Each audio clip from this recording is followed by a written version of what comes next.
Dear students, we will discuss about current electricity. आज हम लोग जान रहे हैं विद्युत धारा के संबंध में। इसमें दो बातों पे चर्चा करेंगे, इलेक्ट्रोस्टैटिक्स और करंट इलेक्ट्रिसिटी पे। ये दोनों अलग अलग चीज है और दोनों जो है चार्ज रेस्ट में रहेगा उस पर डिपेंड करेगा, चार्ज मोशन में रहेगा उस पर डिपेंड करेगा।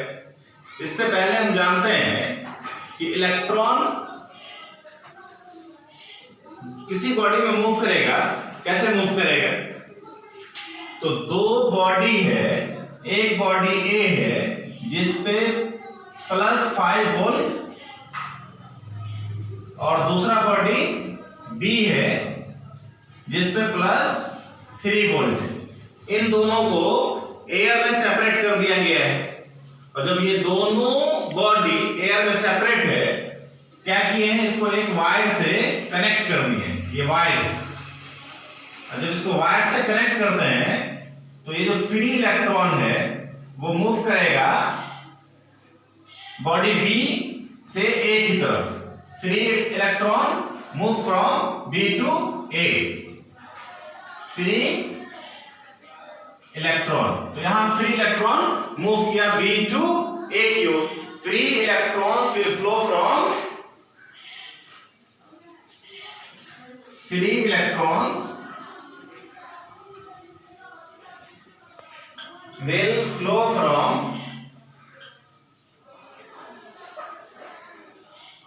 B to A, body B to A। तो बॉडी B से A की तरफ जो फ्री इलेक्ट्रॉन है वो फॉल किया, मतलब इधर से इसका प्रभाव हुआ ज्यादा वाले की तरफ। कम पोटेंशियल डिफरेंस वाले से ज्यादा पोटेंशियल डिफरेंस वाले की तरफ फ्री इलेक्ट्रॉन मूव किया। अब हम लोग बात करते हैं कन्वेंशनल करंट। तो कन्वेंशनल करंट क्या होगा? Conventional current from A to B, A to B. Conventional current जाएगा ए से बी की ओर और फ्री इलेक्ट्रॉन जाएगा बी से ए की ओर। तो यहां ये जाने कि कम पोटेंशियल डिफरेंस जहां होगा उधर से फ्री इलेक्ट्रॉन मूव करता है। अब जिसका पोटेंशियल डिफरेंस ज्यादा होगा उधर से क्या मूव करेगा? कन्वेंशनल करंट मूव करेगा। अब हम लोग करंट के बारे में जानते हैं। करंट के बारे में जानने से पहले दो बातों को जानना जरूरी है और वो दोनों बात चार्ज पर डिपेंड करता है। चार्ज दो तरह से होगा, एक होगा रेस्ट में। तो जब चार्ज रेस्ट में होगा तो ये कहलाएगा इलेक्ट्रोस्टैटिक्स, और जब चार्ज मोशन में होगा तो यहां दो तरह का कंडीशन होगा। चार्ज के मोशन में रहने पे दो तरह का कंडीशन होगा।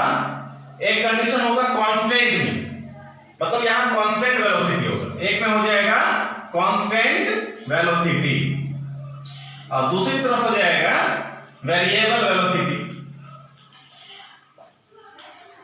कांस्टेंट वेलोसिटी और वेरिएबल वेलोसिटी। तो मोशन में दो वेलोसिटी उत्पन्न हुआ, एक कांस्टेंट दूसरा वेरिएबल। जब कांस्टेंट होगा, मोशन जब कांस्टेंट में होगा तो यहां करंट इलेक्ट्रिसिटी होगा, करंट इलेक्ट्रिसिटी। ध्यान दीजिए, मुझे लग रहा है कि आपको ये कॉन्सेप्ट समझ में आ रहा होगा। तो जब कांस्टेंट वेलोसिटी होगा तो करंट इलेक्ट्रिसिटी होगा, और जब वेरिएबल होगा तो क्या होगा? तो वेरिएबल में हो जाएगा इलेक्ट्रोमैग्नेटिक, इसमें हो जाएगा इलेक्ट्रोमैग्नेटिक। तो अब हम जानेंगे करंट इलेक्ट्रिसिटी के बारे में। अभी बताए हैं आपको कि जब चार्ज मोशन में हो, चार्ज कब हो और कहां हो? मोशन में हो। तो क्या होगा? एक में बताए थे कांस्टेंट वेलोसिटी होगा, कांस्टेंट वेलोसिटी। यहां वेलोसिटी हो गया कांस्टेंट, इसका मतलब हुआ यहां पे करंट इलेक्ट्रिसिटी, करंट इलेक्ट्रिसिटी। अब देखिए इलेक्ट्रिक करंट है क्या? The flow of charge is called electric current. जब चार्ज फ्लो होगा, चार्ज कहां से फ्लो होगा? हम लोग देखेंगे ईएमएफ और सेल में, तो चार्ज फ्लो होगा कंडक्टर से। चार्ज जब फ्लो होगा किसी कंडक्टर से, कंडक्टर क्या है? जिससे चार्ज फ्लो होता है, तो किसी कंडक्टर से यहां चार्ज फ्लो हो रहा है Q और टाइम लग रहा है T, तो rate of flow of charge को हम लोग करंट इलेक्ट्रिसिटी कहते हैं।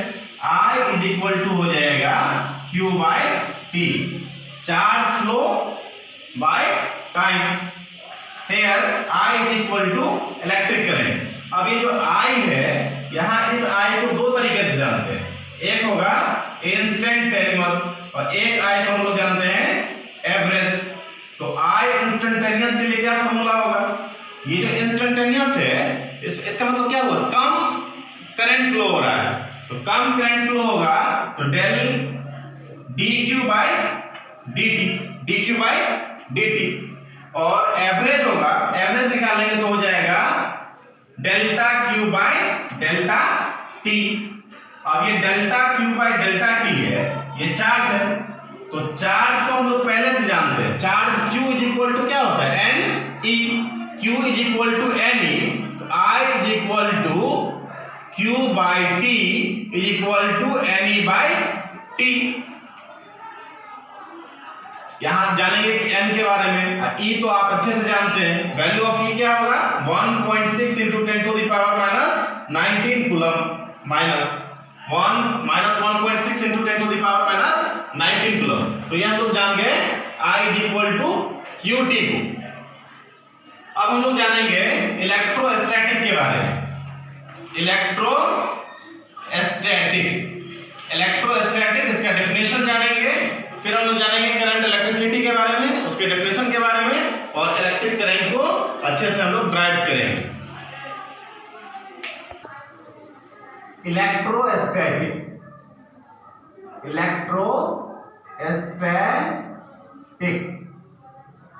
the branch of physics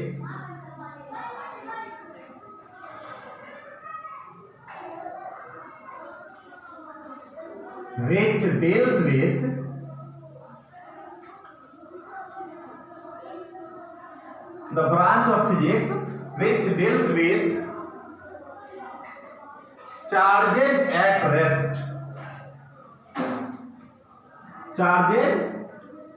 rest is called electrostatic. जब चार्ज रेस्ट में हो, तो चार्ज रेस्ट में होगा, इसका मतलब इलेक्ट्रोस्टैटिक होगा। पहले ही बताया जा चुका है आपको कि चार्ज किस में हो? रेस्ट में हो, क्या कहलाएगा? इलेक्ट्रोस्टैटिक। आप शॉर्टकट में इसको ऐसे भी ध्यान में रख सकते हैं। फिर हम लोग जानते हैं current electricity.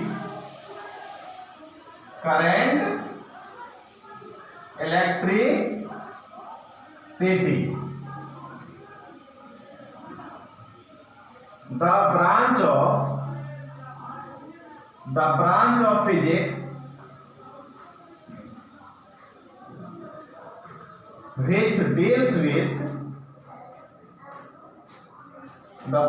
branch of physics which deals with charges at motion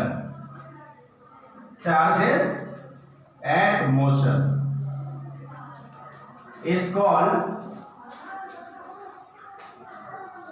current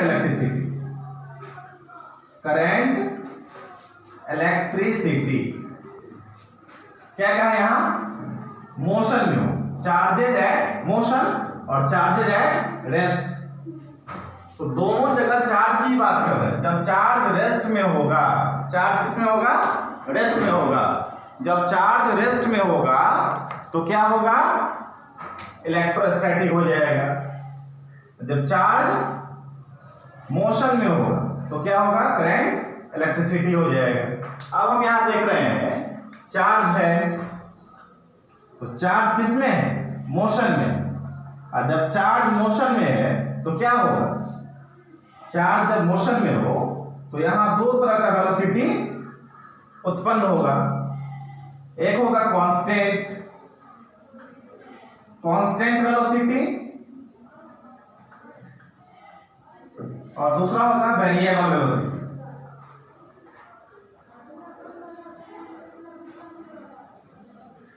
जब कांस्टेंट वेलोसिटी होगा तो क्या होगा? करंट इलेक्ट्रिसिटी होगा। जब वेलोसिटी कांस्टेंट होगा करंट इलेक्ट्रिसिटी होगा, और वेरिएबल होगा तो क्या होगा? याद कीजिए आप, इलेक्ट्रोमैग्नेटिक होगा। क्या होगा? इलेक्ट्रोमैग्नेटिक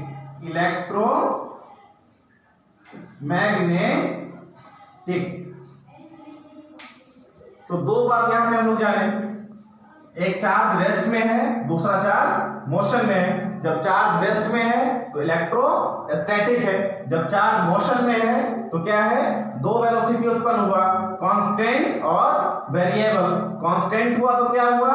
करंट इलेक्ट्रिसिटी उत्पन्न हुआ। वेरिएबल हुआ तो क्या हुआ?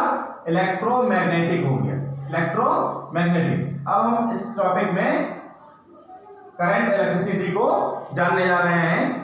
इलेक्ट्रिक करंट क्या है इस पे चर्चा करेंगे। हम लोग जानने जा रहे हैं इलेक्ट्रिक करंट के बारे में। इलेक्ट्रिक करंट के बारे में कहा जाता है the rate of flow of charge. नदी में देखा होगा आपने पानी के धार को, तो किसी एक ही दिशा में वो फ्लो होता है। आइए देखते हैं इलेक्ट्रिक करंट क्या करता है। Electric current, the rate of flow of charge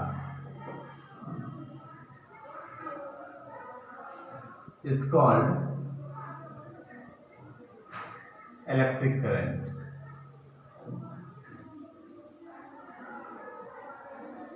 तो क्या फ्लो हुआ यहां?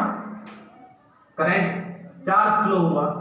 The rate of flow of charge is called electric current. Electric current को हम लोग जानते हैं, आई से नोट करते हैं। इलेक्ट्रिक करंट को आई से नोट करते हैं। यहां क्या हो जाएगा? Current is equal to charge flow by time. जब करंट होगा तो चार्ज फ्लो करेगा और टाइम से उसको डिवाइड करेंगे। करंट को आई से नोट करते हैं, I is equal to charge को Q से, I is equal to Q by T. यहाँ I is equal to Q by T हो गया। तो यहाँ इसके दो फॉर्म को देखेंगे, एक एवरेज में, एक इंस्टेंटेनियस में। जब एवरेज करंट होगा, करंट जब एवरेज होगा तो क्या होगा? जब एवरेज होगा तो del Q by del T या delta Q by delta T होगा। और इंस्टेंटेनियस होगा तो क्या होगा? इंस्टेंटेनियस वाले कंडीशन में ये हो जाएगा dq बाय dt, इसका मतलब यह ये हुआ कि यहाँ कम करंट फ्लो हो रहा है इंस्टेंटेनियस और फिर एवरेज में। अब देखिए इन सभी बातों से हम ये पता करते हैं कि करंट फ्लो होगा तो क्या होगा। अब हम जानते हैं कि I is equal to Q by T, तो Q चार्ज है और चार्ज के लिए यूनिट हो जाता है कूलम। चार्ज कैसे क्या हो जाता है? कूलम। और टाइम के लिए हो जाता है सेकेंड। इसी कूलम पर सेकेंड को हम लोग बोलते हैं एम्पियर। इसे ए से नोट किया जाता है। अब देखिए 7 फंडामेंटल यूनिट जो है उसमें एम्पेयर आता है लेकिन कूलम नहीं आता है। तो I is equal to Q by T is equal to coulomb per second is equal to ampere. तो SI unit of electric current, SI unit of electric current is coulomb per second is equal to ampere, ampere is noted by A. अब इसको अगर हम CGS में change करेंगे तो क्या होगा, unit in CGS system, CGS system में हो जाएगा स्टेट कूलम, स्टेट कूलम, और 1 ampere is equal to what, 1 ampere में, सॉरी स्टेट एम्पेयर हो जाएगा, स्टेट एम्पेयर। तो 1 एम्पेयर इज इक्वल टू कितना, 1 ampere is equal to 3 into 10 to the power 9 stat ampere, stat ampere होता है। 1 ampere is equal to 3 into 10 to the power 9 stat ampere को जानते हैं। तो अभी हम लोग जाने इलेक्ट्रिक करंट क्या है, तो rate of flow of charge को इलेक्ट्रिक करंट कहते हैं, current flow by time taken. इसको इलेक्ट्रिक करंट को I से लिखते हैं, चार्ज को Q से, टाइम को T से लिखते हैं, और चार्ज Q के लिए ऐसा यूनिट कूलम, टाइम के लिए सेकंड होता है, तो कूलम पर सेकंड को ही हम लोग एम्पियर कहते हैं, जिसे A से डिनोट किया जाता है। एवरेज में देखा del Q by del T या delta Q by delta T, और इंस्टेंटेनियस में देखा dQ बाय dt। यहाँ पे डिफरेंशिएट का केस आएगा, अभी हम लोग न्यूमेरिकल में इसको जानेंगे। ऐसा यूनिट जाने एमके सिस्टम में, या ऐसा यूनिट इसको कह सकते हैं क्या होता है, एम्पियर, और इसी को सीजीएस में लिखेंगे तो हो जाएगा stat ampere. 1 ampere is equal to 3 into 10 to the power 9 stat ampere होता है। देखते हैं charge flowing time, charge flowing in time,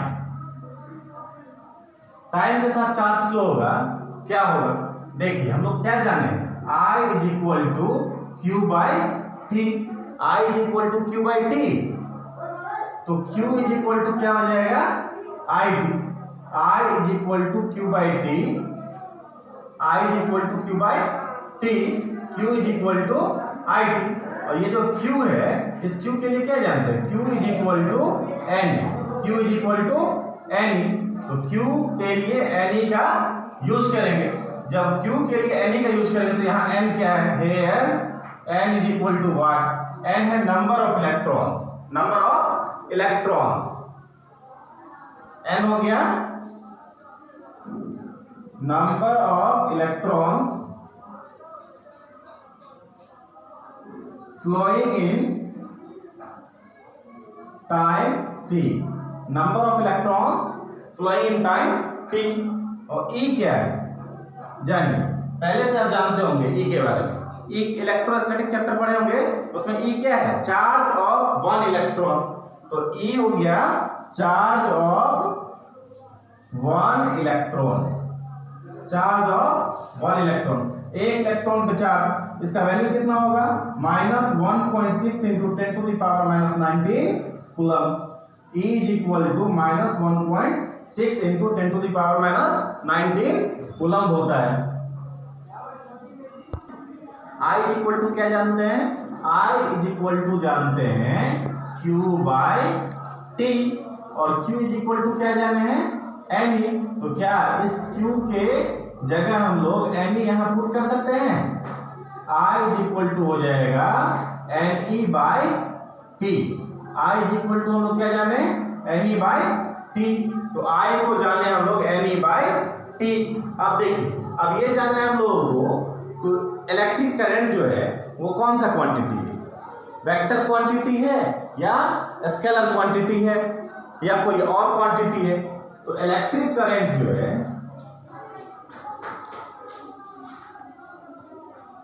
electric current में क्या होगा,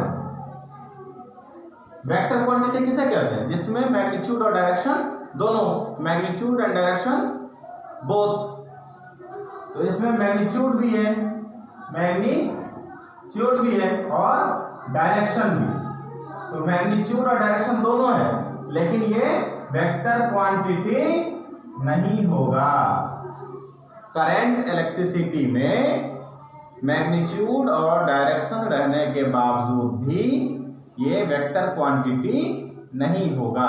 तो क्या होगा ये या तो ये टेंसर होगा, पहला अपॉर्चुनिटी टेंसर को देना है और दूसरा स्केलर को देना है।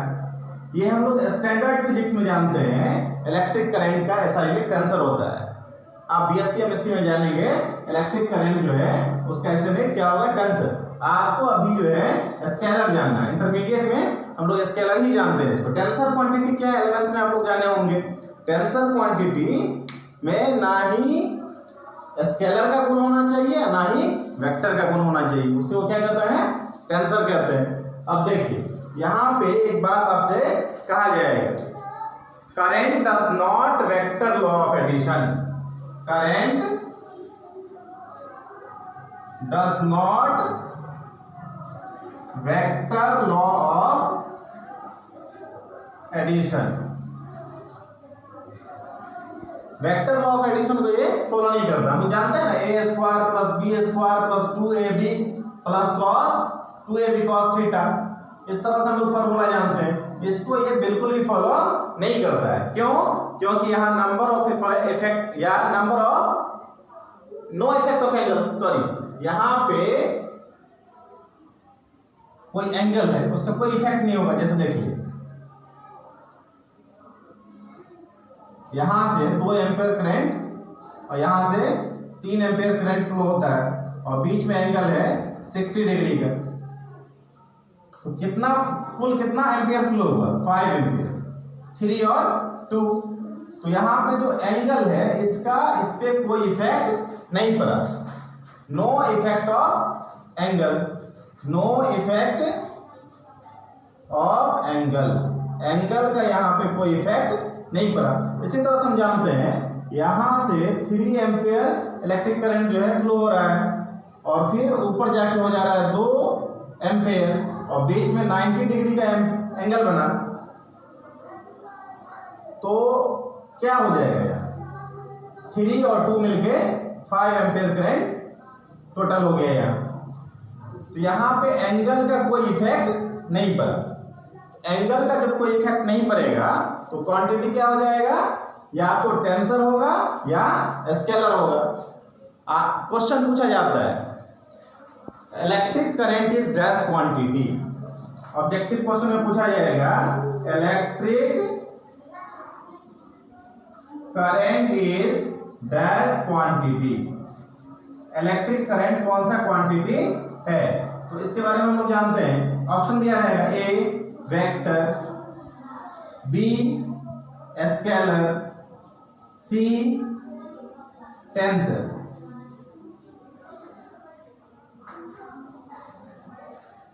वेक्टर तो होगा नहीं, अगर टेंसर दिया रहे स्केलर भी दिया रहे इसका सही आंसर क्या होगा, टेंसर। पहले हम लोग टेंसर को चुनेंगे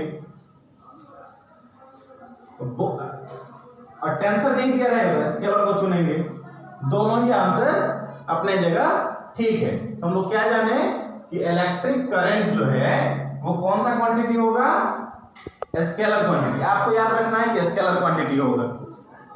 वैसे ये टेंसर भी होता है, पहले हम लोगों को टेंसर और स्केलर दिया रहेगा तो टेंसर को चुनना है, स्केलर को बाद में। लेकिन टेंसर दिया ही हुआ नहीं है, वेक्टर स्केलर दिया हुआ है, तो पहले हम लोगों को किसको चुनना है, स्केलर को चुनना है।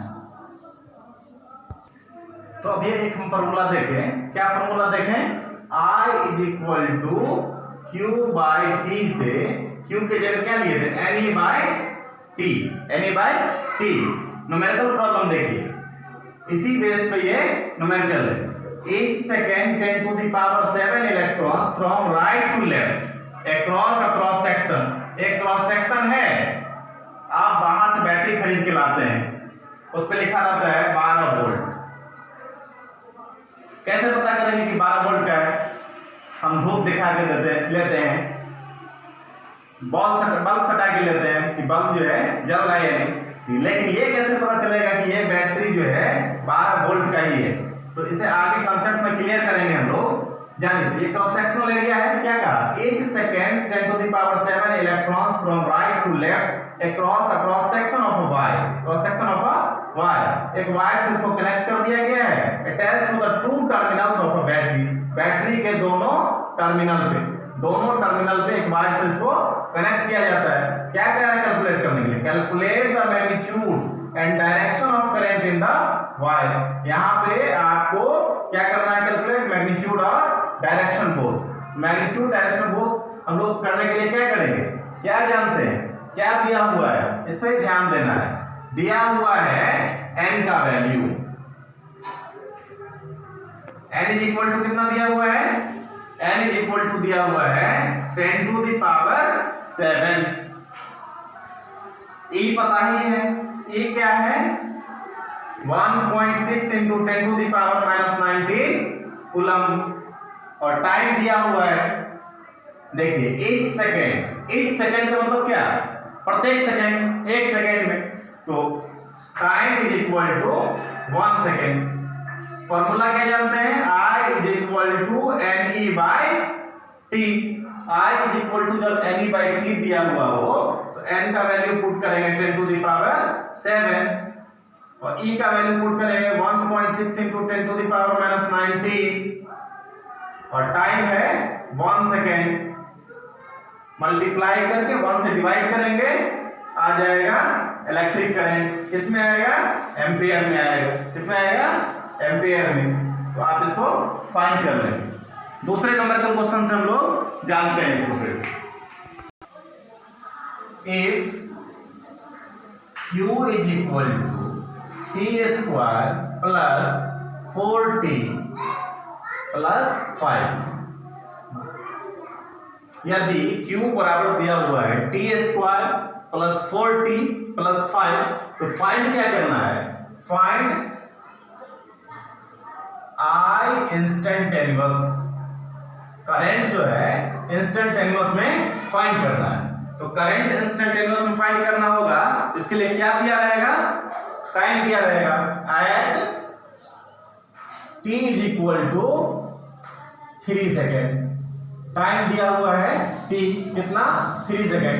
और यही कह देगा आपको कि एवरेज में भी फाइंड कीजिए। तो एवरेज में फाइंड करने के लिए दिया रहेगा फ्रॉम इतना से इतना। कितना से कितना? एवरेज में फ्रॉम 0 टू 2, फ्रॉम 0 टू 2 दिया हुआ है। तो क्वेश्चन में क्यों दिया हुआ है? इंस्टेंटेनियस में करंट और एवरेज में करंट फाइंड करना है। अब देखिए इंस्टेंटेनियस में फाइंड करने के लिए क्या करना होगा? अच्छा क्वेश्चन है ये। I इंस्टेंटेनियस में हम लोग क्या जानते हैं? dq by dt।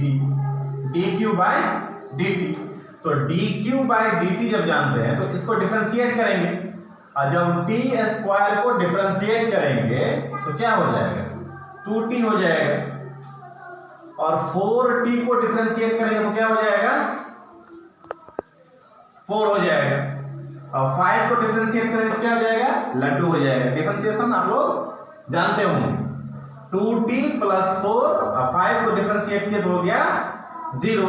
अब देखिए यहाँ पे इंस्टेंटेनियस में टाइम दिया हुआ है 3 सेकेंड। टाइम कितना दिया हुआ है? 3 सेकेंड। तो I instantaneous t is equal to 3 second. t का वैल्यू दिया हुआ है तो यहाँ t की जगह 3 पुट कर देंगे। 2 इंटू 3 प्लस 4, 3 2 जा 6 और 6 plus 4 is equal to 10 ampere. तो यहाँ इंस्टेंटेनियस में करंट फाइंड हो गया 10 एम्पियर। अब हम लोग बात करते हैं एवरेज में। तो एवरेज निकालने के लिए क्या करेंगे? एवरेज निकालने के लिए I average is equal to what? Del Q by del T। यहाँ क्या जानते हैं? टाइम दिया हुआ 0 से 2, 0 से 2 सेकेंड जब दिया हुआ है, क्या करेंगे यहाँ? Del Q by del T में यहाँ हो जाएगा Q2 minus Q1 by T2 minus T1। Q2 कितना है? 2 सेकेंड। तो यहाँ हम लोग लिख देंगे Q2 second minus Q0 second by T2 minus T1। तो T2 माइनस T1 कितना? T2 कितना है? T2 2 है और T1 कितना है? 0 है। 2 माइनस 0 अब देखिए Q 2 सेकंड पे निकालना है, क्या करना होगा? Q 2 सेकंड पे निकालने के लिए हम लोग यहाँ पे t के जगह 2 डालेंगे, तो Q इज इक्वल टू क्या हो जाएगा? 2 square plus 4 into 2 plus 5, 2 square 4, 4 to the 8 plus 5, 8 4 12, 12 5 17, तो ये हो गया 17 कूलम। यहाँ पे हम लोग लिख देंगे 17 कूलम माइनस, फिर हम लोग 0 डालेंगे, टी के बदले क्या डालेंगे? 0। Q is equal to T square 0 plus 4 into 0, T के बदले 0 प्लस 5, ये क्या हो जाएगा? 5 कूलम हो जाएगा, 0 4 जा 0, तो यहाँ हो गया कितना? 5 coulomb by 2 minus 0 is equal to 2, तो 5 17 माइनस 5 12, और 12 by 2 is equal to 6 ampere.